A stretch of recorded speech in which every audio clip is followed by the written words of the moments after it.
Alright, take one. This is the first video of my journey to United States. I'll be experiencing the journey with everyone that is present in this video, as well as I'll be experiencing the journey on my own as well. And I have been researching about abroad studies since grade 8 or 9, and I have been very much interested in going. अनि 4-5 वर्षको research पछि बल्ल आएर जान मिल्ने भएको छ हैन like I got admitted, I got my visa and I'm going, right? So the first thing I want to start with, the first video would be about who should go to United States. It's not really like हुन्छ नि हजुरलाई जान मन छ हैन, but then there are certain things that won't allow you to go, right?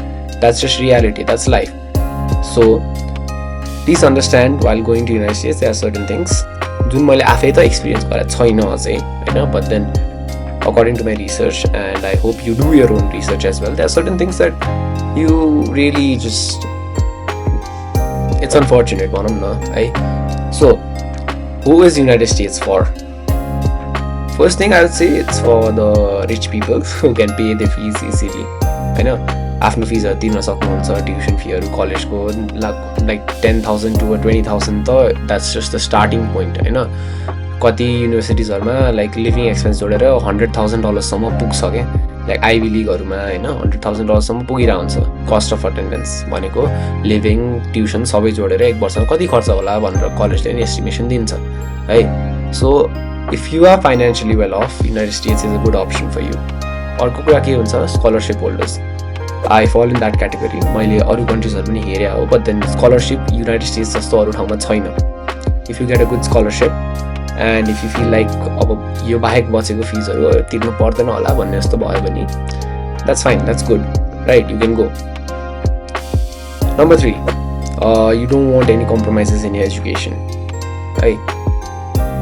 Since USA is like the number 1 country in terms of education, more like multiple universities at the top USA को है.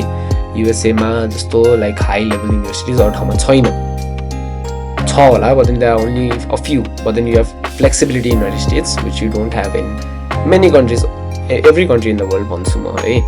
Recently news आएको छ कि ट्रम्पले हार्वर्डमा चाहिँ छिर्न दिएको छैन. Now that might change later, who knows, but then there are other good universities, some universities that are considered higher than Harvard as well. Harvard ko naam chalcha, but then there are universities that might be higher than that हैन. So United States education ko mamla ma testo, it's not, it's next level भन्छु म. It's not like for someone who just wants to, you know, go there and work rather than just studying, because main priority त्यहाँ त्यही हुने पर्ने हुन्छ. I'll get back to that later हैन. Now who is it not for? कसको लागि चाहिँ हैन है. People who cannot pay the tuition fees of the university. So US मा universities again महँगो छ.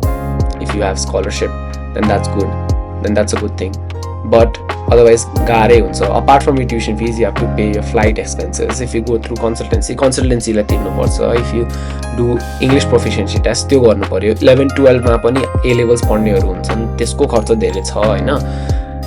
SAT दिनुपर्ने हुन्छ United स्टेट्समा. Though they say it's optional, but then many universities that provide good scholarships will require you to have a SAT को result at least. राम्रो result चाहिन्छ हैन. त्यो हुन्छ नि चाहिँदैन होला भन्ने हुन्छ, लाइक इट्स नट नेसेसरी भन्ने होला, बट देन इट्स निडेड. चाहिँदैन भन्दा पनि चाहिन्छ नि है. And number 2 is for the ones who it is like who United States is not for. Number 2 is people who think they can pay their own tuition fee. Now very obvious, very necessary fact भन्नलाई United States को minimum wage is $7.25 है. $7 को minimum wage छ, and you are allowed to work only 20 hours a week. Summer break मा 40 hours. Summer break is like 12 weeks जस्तो, 40 hours पाइन्छ. That is the limit to which you can work legally. अब of campus काम गर्छु हैन, म त gas स्टेसनहरुमा काम गरौँला यताउति भनेर गर्ने हो भने, I know a few seniors of mine that have been kicked out by Trump है. अब त्यो ट्रम्पले निकाले किन भन्ने हुन्छ नि मान्छेहरुले, ओहो निकाल्दियो भन्ने. That is not his fault, that is the people that are attending there, and that their fault because illegally काम गर्यो.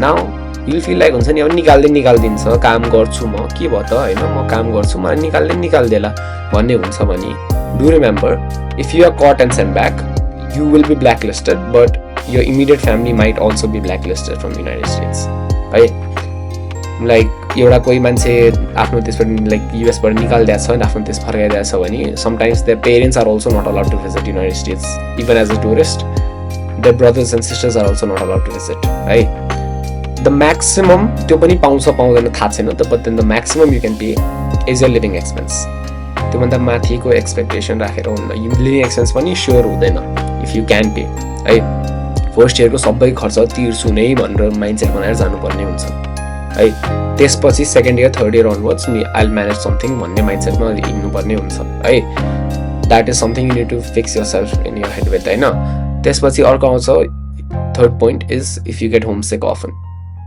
अस्ट्रेलिया टाढा छ होइन टाढा छैन भन्दिनँ but Canada USA is much farther away फ्लाइटहरू झन् लामो हुन्छ इन्डिया पनि पढ्न जानु भयो भने that's also a good option होइन बट अगेन त्यहाँबाट फर्किन सजिलो छ होइन बट युनाइटेड स्टेट्समा त्यस्तो हुँदैन है यो USA Canada even I mention Australia before but then त्यहाँ पनि गाह्रो हुन्छ घर फर्किन it's not like you will feel like I miss my parents I want go back home भन्यो भने पाइन्न कि इट्स नट द्याट इजी नि त त्यति फाइनेन्सियली वेल अफ नहोला so if you feel like you get home sick often होइन घरमै बस्नुपर्छ मलाई फ्यामिलीको माया लाग्छ खालको त्यस्तो छ भने maybe don't consider abroad study, not just United States, don't consider abroad study.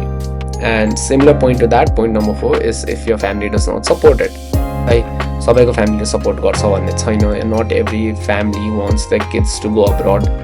Fortunately मेरो त्यस्तो केस भएन my family wants me to go abroad while म नेपालमा बसेर पढ्छु भन्दा पनि like my parents wanted me to go abroad होइन त्यो हुन्छ again if your family is supportive there's nothing that can stop you है तर फ्यामिली कतिसम्म सपोर्ट गर्न सक्नेछ त्यो हेर्नुपर्ने हुन्छ and United States unfortunately is not for every one and please make sure you come with that mindset that you will not be covering everything होइन like tuition फीहरू अनि देन कम्युनिटी कलेज जान्छु त्यहाँ गएर भन्ने खालको कन्सेप्ट होइन avoid that आएर गाह्रो मात्र हुन्छ है नेपालमा गाह्रो छ but then it's going to be tougher in United States because you won't have anyone's backing there है नेपालमा जति गाह्रो भए पनि लास्टमा you will have family that can back you up even if they are not financially well off even if they are very like poverty line मै हुनुहुन्छ भने पनि they can still sustain you है